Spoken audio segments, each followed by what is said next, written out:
জগন্নাথ যখন ক্লাস 8 বাবাকে সাপে কাটল ওর ছোট ভাইটাকে আর ওকে নিয়ে মা পড়ল অথই সাগরে। বাধ্য হয়ে পড়া ছেড়ে দিয়ে জগন্নাথ শহরে গেল কাজের সন্ধানে। এ ঘাটে ও ঘাটে ধাক্কা খেয়ে কিছু টাকা জমাতে পারল সে। সেই দিয়ে তেলে ভাজার দোকান খুলল একটা। ঈশ্বরের আশীর্বাদে দোকানটা জমে গেল বেশ।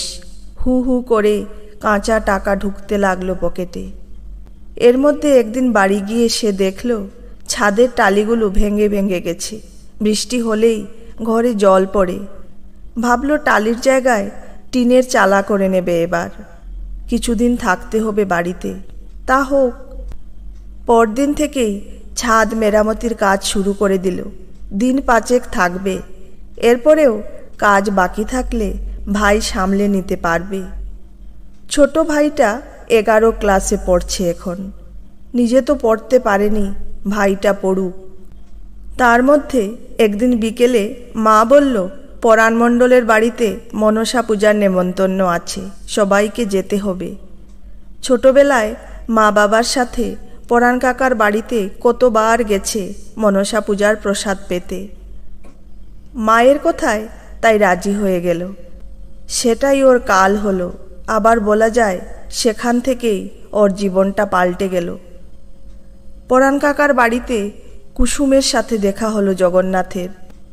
মেয়েটা সুন্দর একটা শাড়ি পরে সেজে গুজে বাড়ির এধার থেকে ওধার নেচে বেড়াচ্ছিল কাজের ছুতোয়। জগন্নাথের মাথা ঘুরে গেল কুসুমকে দেখে। সেই ছোট্টবেলায় দেখেছিল। হিসেব মতো এখন ওর বয়স 18-19 হবে। এই কয়েক বছরে এত সুন্দর হয়ে উঠেছে মেয়েটা। ও কিছুতেই কুসুমের দিক থেকে চোখ সরাতে পারছিল না। কুসুমও লক্ষ্য করেছিল ব্যাপারটা। সেও আড়ে আড়ে তাকাচ্ছিল আর ঠোঁট টিপে হাসছিল। যেটুকু হুঁশ ছিল জগন্নাথের সেটুকু উড়ে গেল সেই ঠোঁট টেপা হাসিতে। ও একেবারে পাগল হয়ে উঠল। মনে হলো কুসুমকে ছাড়া বাঁচবে না। সেই যে নেশায় পড়ল, বাড়ি ফিরেও ঘোর কাটল না। কায়দা করে ইনিয়ে বিনিয়ে মাকে বোঝাতে শুরু করলো শহরে একা একা থাকতে কত কষ্ট হচ্ছে, একজন কেউ যদি সঙ্গে থাকতো কত ভালো হতো, ইত্যাদি ইত্যাদি। মা ঠিক ধরে ফেলল মনের কথা। ছেলেকে ভালো করেই তো চেনে। বকবকানি শুনতে শুনতে একসময় বলল, তুই কি বিয়ে করতে চাস? কাউকে মনে ধরেছে? লজ্জার মাথা খেয়ে মাকে সব কিছু খুলে বলল জগন্নাথ। কুসুমকে বিয়ে করতে চায় শুনে মা গম্ভীর হয়ে গেল। ওর বাপ রাজি হবে না রে, মিছিমিছি আশা রাখিস না। কেন রাজি হবে না? আমি কিসে কম? অনেক রোজগার করি এখন। কদিন বাদে একটা হোটেল খুলব, ওদের বলে দিও। জগন্নাথ নাছোড় বান্দা। মা নিমরাজি হয়ে পরাণ কাকার বাড়িতে গেল কথাটা পাড়তে। সন্ধ্যের পর মুখ অন্ধকার করে ফিরে এলো। জানতাম এমন কিছুই হবে। রাজি হয়নি পরাণ ঠাকুরপো। বলেছে তেলে ভাজা বিক্রি করে এমন কোনো ছেলের সাথে মেয়ের বিয়ে দেবে না। হোটেল খুলব সেটা বলনি? জগন্নাথ উদ্গ্রীব হয়ে শুধায়। বলেছিলাম। বলল হোটেল খুলব বললেই তো হবে না, খুলতে পারবে কি না তার তো ঠিক নেই। কুসুমের বিয়ের কথা চলছে পাশের গায়ের স্কুল মাস্টার ছেলের সাথে। ওদের অবস্থা নাকি খুব ভালো। জগন্নাথ হতভম্ব হয়েছিল। কুসুম ক্লাস 5 না 6 পর্যন্ত পড়েছে, আর স্কুল মাস্টার ছেলে রাজি হয়ে গেল ওকে বিয়ে করতে। হয়তো সুন্দর চেহারা দেখেই ছেলে মুগ্ধ। মেয়ে কত ক্লাস পাস দিয়েছে সেটা জানার আর দরকার মনে করেনি। জগন্নাথের জেদ চেপে গেল। কুসুমকে সে অন্য কারো হতে দেবে না। পরদিন থেকেই কাজে লেগে গেল। কুসুমের বাড়ির আশেপাশে ঘোরাঘুরি করতে লাগলো সুযোগ পেলেই। একদিন এলো সেই সময়। বাড়ির পেছন দিকের রাস্তা দিয়ে নিজেদের পুকুরে স্নান করতে যাচ্ছিল কুসুম। জগন্নাথ ওর পথ আটকে দাঁড়ালো। ও চমকে গেল, তারপর ঠোঁট টিপে হাসল। কি হয়েছে? পথ আটকেছ কেন? কিছু বলবে? কোনো রকম ভনিতা না করে জগন্নাথ সোজাসুজি মনের কথা বলল। তোকে ছাড়া আমি বাঁচব না কুসুম। তোকে বিয়ে করে শহরে নিয়ে যাব, যাবি আমার সাথে? খিলখিল করে হেসে উঠল কুসুম। সাহস তো কম নয়। আমার বিয়ে ঠিক হয়ে আছে জানো না? আমি কিচ্ছু জানি না, বিয়েটা আটকা। আমি তোকে বিয়ে করব, কদিন অপেক্ষা কর। স্কুল মাস্টার ছেলেকে ছেড়ে তেলে ভাজাওয়ালাকে বিয়ে করব, কি দায় পড়েছে? কুসুম আবার হাসল। ওই ছেলেকে বিয়ে করলে সারা জীবন গ্রামেই পড়ে থাকবি। আমি তোকে শহরে নিয়ে যাব, সেখানে কত কি আছে, দেখলে তাজ্জব হয়ে যাবি। জগন্নাথ মরিয়া হয়ে বলল। কুসুম থমকালো যেন। জগন্নাথ শেষ অস্ত্রটা ছাড়ল। শহরে প্রতিদিন তোকে নিয়ে ঘুরতে যাব, সিনেমা দেখাবো, বড় দোকানে খাবার খাওয়াবো, সুন্দর সুন্দর ড্রেস কিনে দেব, সিনেমা সিরিয়ালের মেয়েদের মতো। কুসুম ঠোঁট কামড়ালো। ভেবে দেখি একটু, বাড়ি যাও তুমি। মনের আনন্দে বাড়ি চলে এলো জগন্নাথ। অর্ধেক কাজ হয়ে গেছে। কুসুমের চোখে লোভের ছায়া দেখতে পেয়েছে সে। পরদিন কলকাতায় ফিরে এলো সে। কিছুদিন পর কুসুমের জন্য বেশ কিছু সাজগুজের জিনিস কিনে নিয়ে আবার গ্রামে গেল। ওর হাতে জিনিসগুলো তুলে দিয়ে বলল, দেখ কত কিছু এনেছি তোর জন্য। হাত বাড়িয়ে জিনিসগুলো নিল কুসুম। ওর ডাগর কালো চোখে খুশির ছোঁয়া। সাহস পেয়ে জগন্নাথ বলল, তুই আমাকে বিয়ে করবি তো? তোকে আরও অনেক কিছু কিনে দেব, অনেক সুখে রাখবো, দেখে নিস। বাবার সাথে কথা বলো, আমি আছি তোমার সঙ্গে। কুসুমের মুখে কথাটা শুনে জগন্নাথের মনে হলো হঠাৎ করে হালকা হয়ে গেছে শরীরটা, পালকের মতো ভেসে চলেছে ও নীল আকাশে। পরদিন পরাণ কাকার সাথে দেখা করল। সব শুনে পরাণ কাকা তেড়ে এসেছিল, কিন্তু কুসুম বলল ওকে ছাড়া আর কাউকে বিয়ে করবে না। পরাণ কাকা সহজে মানতে চাইছিল না। কুসুম জেদ ধরে রইল। ওর সাথে বিয়েটা হয়েই গেল জগন্নাথের। বিয়ের পরে কুসুমকে কলকাতায় নিয়ে এলো। কি করে 5-6 মাস কেটে গেল বুঝতেই পারল না। দিনগুলো যেন ডানা লাগিয়ে উড়ে যাচ্ছিল। সেসব দিনগুলোতে ওর মনে হতো সুখের সাগরে ভাসছে। কিন্তু আস্তে আস্তে সব কিছু বদলে যেতে লাগলো। যত দিন যেতে লাগলো জগন্নাথ বুঝতে পারল যতটা ও ভেবেছিল কুসুম তার চেয়েও লোভী। তার উপর শহরের জাঁকজমক দেখে মাথাটা আরও বিগড়ে গেছে। সারাক্ষণ শুধু বায়না, বায়না আর বায়না। জগন্নাথ সাধ্য হলে কিনে দে, নইলে দিতে পারে না। না পারলে খুব ঝগড়া করে কুসুম, কান্নাকাটি করে। জগন্নাথ বুঝে গেল ও লোভ যাবার নয়। এতদিনে বাকি সব ভাড়াটেদের সাথে কুসুমের বেশ ভাব হয়ে গেছে, মিশুকে স্বভাবের কারণে। এছাড়া ওর পাগল করা রূপের কারণেও ভাড়াটে ছেলে ছোকরারা সারাক্ষণ বৌদি বৌদি করে পেছনে ঘুর ঘুর করে। ব্যাপারটা জগন্নাথের মোটেও ভালো লাগে না, কিন্তু কুসুমকে বারণ করলেও শোনে না। সমান তালে হাসি ঠাট্টা চালিয়ে যায় ওই ছোকরাদের সাথে। এক রাতে কাজ সেরে বাড়ি ফিরে সে দেখল কুসুম ঘরে নেই।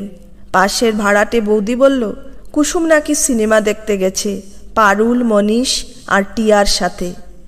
পারুল, মনীষ আর টিয়া ভাই বোন, এখানকারই ভাড়াটে ওরা। মনীষ আজকাল অটো চালিয়ে বেশ রোজগার করছে। রাগে গা জ্বলে গেল জগন্নাথের। এত সাহস বেড়েছে কুসুমের। সিনেমা দেখতে চলে গেল, জানানোর প্রয়োজনও মনে করল না। রাগে ফুঁসতে লাগলো সে। বেশ রাতে ফিরল কুসুম।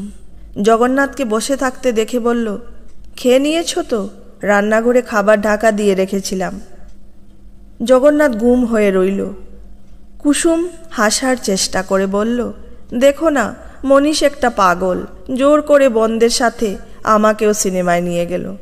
তারপর বিশাল একটা খাবারের দোকানে নিয়ে গিয়ে খাইয়েও দিল সিনেমা শেষ হবার পর। জগন্নাথ আর সহ্য করতে পারল না। তেড়ে গিয়ে কুসুমের গলা চেপে ধরল। লজ্জা করে না তোর? মনীষ তোকে জোর করলো, তুইও চলে গেলি? বুঝিস না মনীষ তোকে কেন জোর করে নিয়ে গেছে? সব বুঝেও ওর সাথে গেছিস? তোর তো চরিত্রেরও ঠিক নেই দেখছি। এক ঝটকায় নিজেকে ছাড়িয়ে নিয়ে কুসুম শীতল গলায় বলল, বেশ করেছি গেছি, আরও যাব। আমার যা ইচ্ছা তাই করব আমি। জগন্নাথ বুঝল যে লোভকে অস্ত্র করে কুসুমকে ও ভুলিয়েছে, ঠিক সেই অস্ত্রেই মনীষ কুসুমকে ঘায়েল করতে চাইছে। মাথায় খুন চেপে গেল। ঝাঁপিয়ে পড়ল কুসুমের ওপর। এলোপাথারি মারের পর মারে, পাশের ঘরের বৌদি ছুটে না এলে সর্বনাশ হয়েই যেত। হুঁশ ফিরতে দেখল কুসুমের ঠোঁট কেটে রক্ত ঝরছে, চুল আলু থালু, গালে স্পষ্ট 5 আঙ্গুলের দাগ, কিন্তু চোখে জল নেই। আগুন চোখে তাকিয়ে আছে ও। সেই রাতে অনেকবার করে ক্ষমা চেয়ে কুসুমের মন ভেজাতে হলো। কদিন সব ঠিকঠাক চলল। কিছুদিন বাদে একটু তাড়াতাড়ি ঘরে ফিরে দেখল মনীষের সাথে খুব হেসে হেসে গল্প করছে কুসুম। ও কি করতে এসেছিল? জগন্নাথের গলায় থমথম করছিল রাগ। ওকে 100 টাকা ধার দিয়েছিলাম, সেটাই ফেরত দিতে এসেছিল, নির্বিকারভাবে বলল কুসুম। মুখ দেখে বোঝা যাচ্ছিল মিথ্যে বলছে। হয়তো লোভী কুসুমকে আরও কিছু লোভ দেখিয়ে বশ করে ফেলেছে ওই মনীষ। রাগ চেপে জগন্নাথ বলল, বেশি মেলামেশা করো না ওদের সাথে। কুসুম জবাব দিল না এবং বরের কথা মেনে চলার প্রয়োজন বোধ করল না। যা ইচ্ছে তাই করে বেড়াতে লাগলো। মনীষ একা নয়, অন্য ছোকরাদের সাথেও বেশ দেওর বৌদির সম্পর্ক পাতিয়ে ফেলল। সেই দেওরেরা মাঝে মাঝে বৌদিকে নানা রকম উপহার কিনে দিত। কুসুম নির্লজ্জের মতো সেই উপহারগুলো জগন্নাথকে দেখাতো। অবশ্য না দেখিয়ে করবেই বা কি? লুকিয়ে রাখতে চাইলে উপহারগুলো তো ব্যবহার করতে পারত না। জগন্নাথের চোখের সামনে নির্লজ্জ কুসুম অন্যের এনে দেওয়া সেন্ট গায়ে মাখে, নানা রকম কানের দুল, চুড়ি, হার পরে আয়নায় নিজেকে ঘুরিয়ে ফিরিয়ে দেখে। বারণ করলে প্রচণ্ড ঝগড়া করে। বউকে হারানোর ভয়ে উন্মাদ জগন্নাথ মাঝে মাঝে বেদম মার মারে ওকে। ঝগড়া আর মারামারি ওদের নিত্যদিনের রুটিন হয়ে দাঁড়ালো এক সময়। মার খেতে খেতে কুসুম কখন যে নিজের বাবাকে নালিশ জানিয়েছিল জগন্নাথ জানতই না। এক বিকেলে বাড়ি ফিরে দেখল কুসুম ঘরে নেই, দরজায় তালা ঝুলছে। পাশের বাড়ি খবর নিয়ে জানল কুসুমের বাবা মেয়েকে নিয়ে গেছেন। পরদিনই পাগলের মতো গ্রামে ছুটে গেল। পরাণ কাকার বাড়ি গিয়ে অনেক কাকুতি মিনতি করল, কিন্তু পরাণ কাকার এক কথা, আমার মেয়ের গায়ে হাত তোলার সাহস তোকে কে দিল? ভাগ্যিস কুসুম আমায় সব জানিয়েছিল। মেয়ে এখন আমার কাছেই থাকবে, তুই যা। জগন্নাথ পরাণ কাকার পায়ে পড়ে গেল। কেন কুসুমকে মারধর করত খুলে বলল সব। বলল আর কখনো গায়ে হাত তুলবে না। পরাণ কাকা একটু নরম হলেও কুসুম বেঁকে বসল। কখনো ওই লোকটার সাথে ফিরে যাব না। যদি জোর করো আমি কিন্তু গায়ে আগুন দেব। পরাণ কাকা ঠান্ডা গলায় বলল, দেখ জগন, কুসুম আর তোর কাছে ফিরে যাবে না। বাড়াবাড়ি না করে চলে যা, আমি ওর আবার বিয়ে দেব। মুখ নিচু করে ফিরে এলো জগন্নাথ, কিন্তু বুকের ভেতরে আগুন জ্বলছিল ওর। কুসুমের আবার বিয়ে দেবে পরাণ কাকা?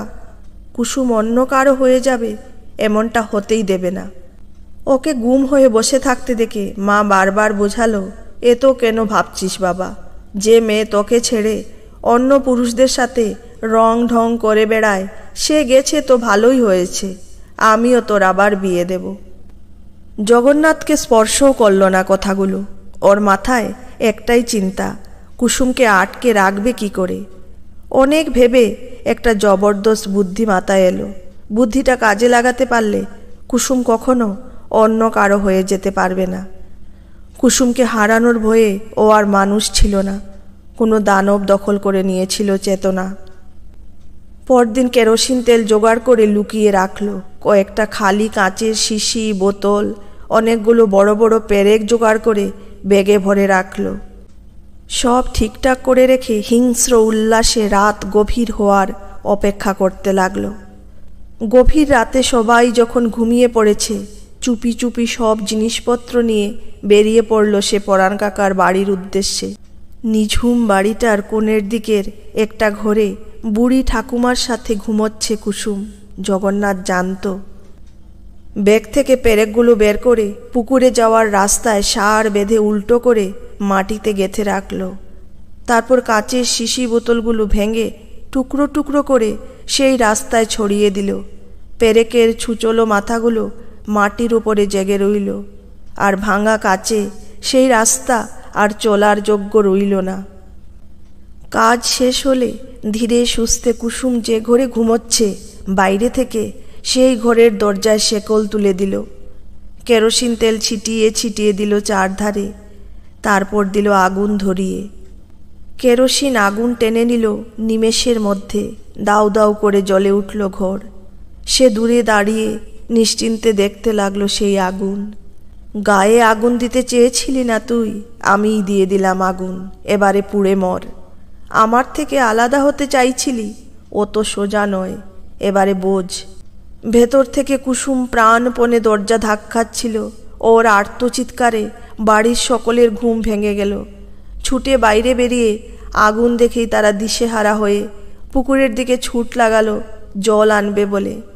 কিন্তু সে গুড়েও তো বালি, রাস্তায় তো পেরেক গেঁথে রাখা আর ভাঙা কাঁচ ছড়ানো। যারা ছুটে গেছিল তাদের আর্তচিৎকার শুনতে পাচ্ছিল জগন্নাথ। তাদের পাগুলো গেঁথে গেছিল ছুচলো পেরেকের মধ্যে। তার উপরে ভাঙা কাঁচ ফুটে সে এক রক্তারক্তি কাণ্ড। পরাণ কাকার বাড়ি পুড়ে ছাই হয়ে গেল, সঙ্গে পুড়ে শেষ হয়ে গেল কুসুম আর ওর বুড়ি ঠাকুমা। কুসুম যেখানে, জগন্নাথও সেখানেই থাকবে, এটাই তো নিয়ম। কুসুম মরেছে নিশ্চিত হয়ে সঙ্গে আনা বিষটা গলায় ঢালতে গেল সে। কিন্তু কুসুমের এক দাদা কোথা থেকে দেখতে পেয়ে গেল। তারপর সকলে মিলে সে কি মার! জগন্নাথের নাক মুখ থেতো হয়ে গেল, তবুও ওরা ছাড়ল না, মারতেই থাকলো যতক্ষণ পুলিশ এসে না পৌঁছচ্ছে। শুভময় জেলের ওয়ার্ডগুলো ঘুরে ঘুরে দেখছিলেন। সবগুলো ওয়ার্ডে সারি সারি বন্দীদের রুম। ওয়ার্ডগুলো ঘুরে দেখে সেলের দিকে এগোলেন। সঙ্গে রয়েছেন রিটায়ার্ড জেলার উপমন্যু মুখার্জি। একটা সেলের ভেতরে 2 হাঁটুর মধ্যে মাথা গুজে বসে আছে একজন কয়েদি, হাতে মোটা করে ব্যান্ডেজ বাঁধা। উপমন্যু ফিসফিস করে বললেন, একেবারে ঠান্ডা মাথার খুনি, নিজের বউকে নিখুঁত পরিকল্পনা করে খুন করেছে এই বেটা। কদিন আগে সুইসাইড করতে গেছিল কবজি কেটে। হাতের ব্যান্ডেজটা দেখছেন তো? উপমন্যু থামলেন, তারপর গলা উঁচিয়ে বললেন, কি রে জগন, কেমন আছিস? কেন এরকম কাণ্ড করিস বলতো? উপমন্যুর গলার আওয়াজে মুখ তুলে তাকালো কয়েদিটা, তারপর ছুটে এসে গড়া আঁকড়ে দাঁড়ালো। আমার ফাঁসি হয়ে গেলেই তো এরকম কিছু করতাম না স্যার, আপনি একটু চেষ্টা করলেই তো আমার ফাঁসির অর্ডারটা হয়ে যেত। দোহাই আপনার, ফাঁসির সাজা দিন আমাকে। বছর 30-32-এর যুবকের চোখে করুণ আবেদন। আজ থেকে আমি আর এই জেলের কেউ নই রে, আমার চাকরি জীবনের মেয়াদ শেষ, এনাকে দেখে রাখ। ইনি আজ থেকে এই জেলের সব কিছু দেখাশোনা করবেন। ইনি হচ্ছেন নতুন জেলার সাহেব। শুভময়ের দিকে ইঙ্গিত করেছেন উপমন্যু। শুভময় অবাক হয়ে ছেলেটার দিকে তাকিয়েছিলেন। রোগা লম্বা গ্রাম্য চেহারা, মুখময় খোঁচা খোঁচা দাড়ি, গোঁফ, ঝাঁকড়া ভুরুর নিচে অসহায় 2 চোখ। এই ছেলে ঠান্ডা মাথার খুনি। সবচেয়ে অবাক ব্যাপার, ও নিজের ফাঁসি চাইছে কেন? জেলের চাকরিতে এতদিনের অভিজ্ঞতায় শুভময় দেখেছেন ফাঁসির সাজাপ্রাপ্ত আসামিরা মৃত্যু ভয়ে জড়সড় হয়ে থাকে। যে কোনো কিছুর বিনিময়ে তারা ফাঁসির সাজা রদ করাতে চায়। খুবই স্বাভাবিক, মানুষ বেঁচে থাকতে চায়, এটাই নিয়ম। কিন্তু এ যে নিজে থেকেই ফাঁসি চাইছে। ছেলেটা এবার শুভময়ের দিকে তাকালো। স্যার, আমার ফাঁসির অর্ডারটা করিয়ে নিন, এভাবে আর থাকতে পারছি না। শুভময় চোখে প্রশ্ন নিয়ে উপমন্যুর দিকে তাকালেন। চোখ টিপলেন উপমন্যু, তারপর ছেলেটার দিকে তাকিয়ে বললেন, সাজা দেবার ভার আমাদের হাতে নেই রে জগন। কতবার বলবো, কোর্টে তোর বিচার হয়েছে। জজ সাহেব যাবজ্জীবন কারাবাসের সাজা দিয়েছেন। জজ সাহেবের কথার উপরে আর কারোর কিছু করার নেই। ছেলেটা হতাশ ভঙ্গিতে গড়ার ধরে দাঁড়িয়ে রইল।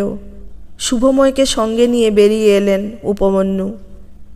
তার কাজ শেষ, শুভময়কে কাজ বুঝিয়ে দিয়ে চলে যাবেন এবার। কিছুদিনের মধ্যে জগন্নাথের ব্যাপারে সব কিছু জেনে গেলেন শুভময়। কেসটা মনে হয় সবচেয়ে অদ্ভুত, করুণও বটে। জেলের মধ্যে দুবার আত্মহত্যার চেষ্টা করেছে ছেলেটা।